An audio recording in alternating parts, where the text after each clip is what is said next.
Hi hello, ನಾನು ನಿಮ್ಮ ಪ್ರೀತಿಯ ಮನೆಮಗಳು ದೀಪು ಕನ್ನಡ ಬ್ಲಾಗ್. ನಾನಿವತ್ತೊಂದು ನಿಮ್ಮ ಮುಂದೆ ರೆಸಿಪಿನ ಹೇಳಬೇಕು ಅಂತ ಇಷ್ಟಪಡ್ತೀನಿ. ಅದಕ್ಕೂ ಮುಂಚೆ ಒಂದು ಲೈನ್ಸ್ ಹೇಳೋಣ ಬನ್ನಿ. ಅದೇನೆಂದರೆ, ಬದುಕನ್ನು ದೂರುತ್ತಾ ಶಾಂತಿಯನ್ನು ಕಂಡುಕೊಳ್ಳುವುದು ಯಾವತ್ತಿಗೂ ಸಾಧ್ಯವಿಲ್ಲದ ಮಾತು. ಹೌದು, ನಮ್ಮ ಬದುಕನ್ನು ನಾವೇ ದೂರ್ತಾ ಹೋದಷ್ಟು ನಮ್ಮ ಮನಸ್ಸಿಗೆ ಶಾಂತಿ ಇರಲ್ಲ ಮತ್ತು ನಮ್ಮ ಜೀವನದಲ್ಲೂ ಕೂಡ ನಾವು ಮುಂದಕ್ಕೆ ಹೋಗೋಕ್ಕಾಗಲ್ಲ ಅನ್ನೋದು ನನ್ನ ಅಭಿಪ್ರಾಯ ಆಗಿದೆ. ಸೊ ನನ್ನ ಪ್ರಕಾರ ನಾವು ಬೇರೆಯವ್ರ ಲೈಫಲ್ಲಿ ಇಂಟರ್ಫಿಯರ್ ಆಗದೇ ಇರೋದೇ ತುಂಬ ಒಳ್ಳೆಯದು. ನಮ್ಮ ಜೀವನನೇ ನಮಗೆ ಖುಷಿ ಕೊಡಬೇಕು. ಬನ್ನಿ ರೆಸಿಪಿನ ನೋಡಿ.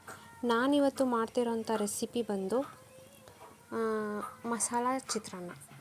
ಅದಕ್ಕೆ ಬೇಕಾಗಿರೋದು ಕಾಯಿ, ಪುದೀನ, ಬೆಳ್ಳುಳ್ಳಿ, ಶುಂಠಿ, ಮೆಣಸಿನ್ಕಾಯಿ, ಈರುಳ್ಳಿ ಮತ್ತು ಒಗ್ಗರಣೆಗೆ ಶೇಂಗಾ, ಕಡಲೆಬೀಜ, ಬಾದಾಮಿ, ಜೊತೆಗೆ ನಿಂಬೆಹಣ್ಣು ತೊಗೊಂಡಿಲ್ಲ ನಾನು, ಹಿರಳಿಕಾಯಿ, ಕರಿಬೇವು. ಬನ್ನಿ ಮಸಾಲಾಗೆ ಏನು ಹಾಕ್ಕೋಬೇಕು ಅಂದರೆ ಕಾಯಿ, ಬೆಳ್ಳುಳ್ಳಿ ಮತ್ತು ಶುಂಠಿ, ಮೆಣಸಿನ್ಕಾಯಿ ನಾನು ಆಗಲೇ ತೊಗೊಂಡು ತೋರಿಸಿದ್ನಲ್ಲ ಅದಷ್ಟು. ಜೊತೆಗೆ ಈ ಪುದೀನ ಆಪ್ಷನಲ್ಲು, ನಿಮಗೆ ಬೇಕಂದರೆ ಹಾಕ್ಕೊಬೋದು, ಇಲ್ಲ ಅಂದರೆ ಸಾಂಬಾರು ಸೊಪ್ಪನ್ನ ಹಾಕ್ಕೊಬೋದು.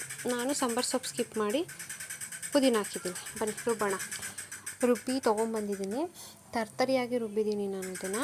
ತುಂಬ ಫೈನ್ ಪೇಸ್ಟ್ ಬೇಡ, ತರ್ತರಿಯಾಗಿದ್ದರೆ ಚೆನ್ನಾಗಿರುತ್ತೆ. ಬನ್ನಿ ಇವಾಗ ಇದನ್ನು ಒಗ್ಗರಣೆ ಮಾಡೋಣ. ಗೊಜ್ಜನ್ನ ಒಂದೆರಡು ಟೇಬಲ್ ಸ್ಪೂನ್ ಎಣ್ಣೆ ಹಾಕ್ಕೊಂಡು ಅದಕ್ಕೆ ಸಾಸಿವೆನ ಹಾಕ್ಕೊಂಡಿದ್ದೀನಿ. ಅದು ಚಿಟಪಟ ಅಂದ ಮೇಲೆ ಅದಕ್ಕೀಗ ನಾನು ಸ್ವಲ್ಪ ಕಡಲೆಬೇಳೆನ ಆ್ಯಡ್ ಮಾಡ್ಕೊತಿದ್ದೀನಿ.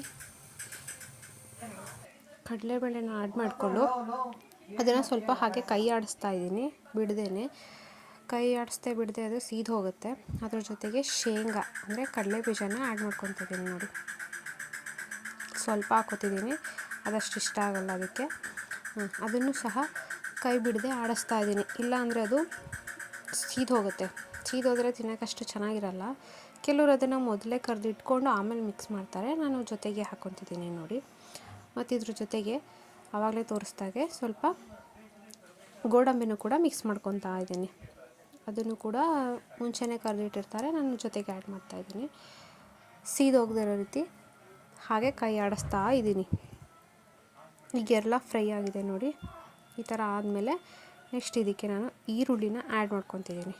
ಈರುಳ್ಳಿ ಆಪ್ಷನಲ್, ನಿಮಗೆ ಬೇಕಂದರೆ ಹಾಕ್ಕೊಬೋದು, ಬೇಡ ಅಂದರೆ ಸ್ಕಿಪ್ ಮಾಡ್ಕೊಳ್ಳಿ. ನನಗೆ ಚಿತ್ರಾನ್ನಕ್ಕೆ ಈರುಳ್ಳಿ ಇದ್ರೇ ಚೆಂದ ಅನ್ನಿಸ್ತು. ಸೊ ಕೆಲವರು ಮಸಾಲ ಚಿತ್ರಾನ್ನಕ್ಕೆ ಈರುಳ್ಳಿ ಮಿಕ್ಸ್ ಮಾಡಲ್ಲ. ನಾನು ಮಾತ್ರ ಈರುಳ್ಳಿನ ಹಾಕ್ಕೊತಿದ್ದೀನಿ. ಇದು ಬೇಗ ಬೇಯ್ದು ಮತ್ತು ಸ್ವಲ್ಪ ಸಾಫ್ಟ್ ಆಗಲಿ ಬೇಗ ಅನ್ನೋದಕ್ಕೆ ಸ್ವಲ್ಪ ಅಂದರೆ ಒಂದು ಚಿಟಿಕೆನ ಸಾಲ್ಟನ್ನು ಹಾಕ್ಕೊತೀನಿ ನೋಡಿ. ಒಂದು ಚಿಟಿಕೆ ಹಾಕಿದ್ರೆ ಸಾಕು, ಅದು ಬೇಗ ಕಲರ್ ಬರುತ್ತೆ ಮತ್ತು ಬೇಗ ಕೂಡ ಅದು ಸಾಫ್ಟಾಗಿ ಬೆಂದೋಗುತ್ತೆ. ಅದಕ್ಕೋಸ್ಕರ ನಾನು ಚಿಟಿಕೆ ಉಪ್ಪನ್ನು ಹಾಕ್ತಿದ್ದೀನಿ.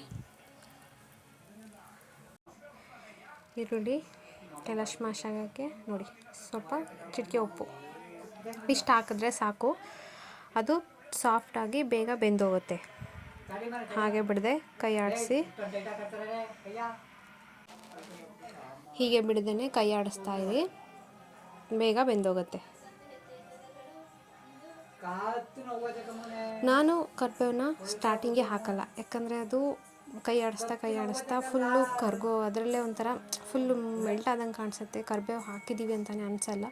ಸೊ ನಾನು ಈರುಳ್ಳಿ ಹಾಕಿದ ಮೇಲೇ ಕರಿಬೇವು ಯಾವಾಗಲೂ ಆ್ಯಡ್ ಮಾಡ್ಕೊಳ್ಳೋದು. ಅದನ್ನು ಒಂದೆರಡು ಸಲ ಬಾಡಿಸ್ಕೊತಿದ್ದೀನಿ. ಈಗ ರುಬ್ಬಿರೋ ಅಂಥ ಪೇಸ್ಟನ್ನು ಅದಕ್ಕೆ ಹಾಕ್ತಾಯಿದ್ದೀನಿ ನೋಡಿ.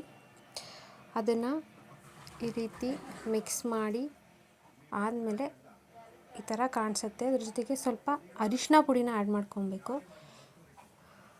ಲೈಟಾಗಿ ಹಾಕ್ಕೊಬೇಕಷ್ಟೆ.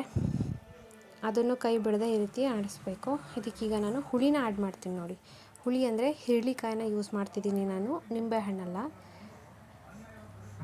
ಹಿರಳಿಕಾಯಿ ಕೂಡ ತುಂಬ ಒಳ್ಳೆಯದು ಅಂತ ಹೇಳ್ತಾರೆ. ಸೊ ಅದಕ್ಕೋಸ್ಕರ ನಾನು ಹಿರಳಿಕಾಯಿನೇ ಜಾಸ್ತಿ ಚಿತ್ರಾನ್ನಕ್ಕೆ ಬಳಸೋದು.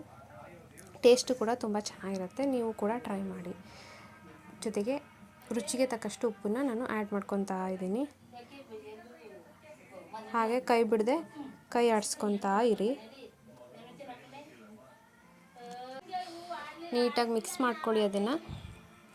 ಸೊ ಫೈನಲಿ ಗೊಜ್ಜು ಈ ರೀತಿ ರೆಡಿಯಾಗಿದೆ ನೋಡಿ. ಈಗ ಇದನ್ನೆಲ್ಲನೂ ನೀಟಾಗಿ ಮಿಕ್ಸ್ ಮಾಡಿಕೊಂಡು ನೋಡಿ ಈ ರೀತಿ ಗೊಜ್ಜು ರೆಡಿಯಾಗಿದೆ. ಇದನ್ನು ನಾವೀಗ ಅನ್ನಕ್ಕೆ ಮಿಕ್ಸ್ ಮಾಡಿಕೊಂಡು ಸರ್ವ್ ಮಾಡ್ಕೊಳ್ಳೋಣ. ನೋಡಿ ನಮ್ಮನೆ ಯಾವಾಗಲೂ ನಾವು ಕೆಂಪಕ್ಕಿನೇ ಯೂಸ್ ಮಾಡೋದು, ಸೊ ತಿಂಡಿಗೂ ಕೂಡ ಕೆಂಪಕ್ಕಿನೇ ಯೂಸ್ ಮಾಡೋದು.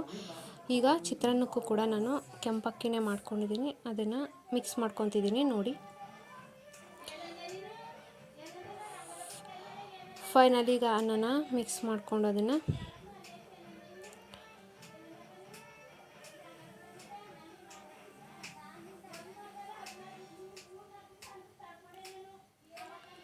ನೋಡಿ ಈ ಥರ ಮಿಕ್ಸ್ ಮಾಡಿದ್ದೀನಿ.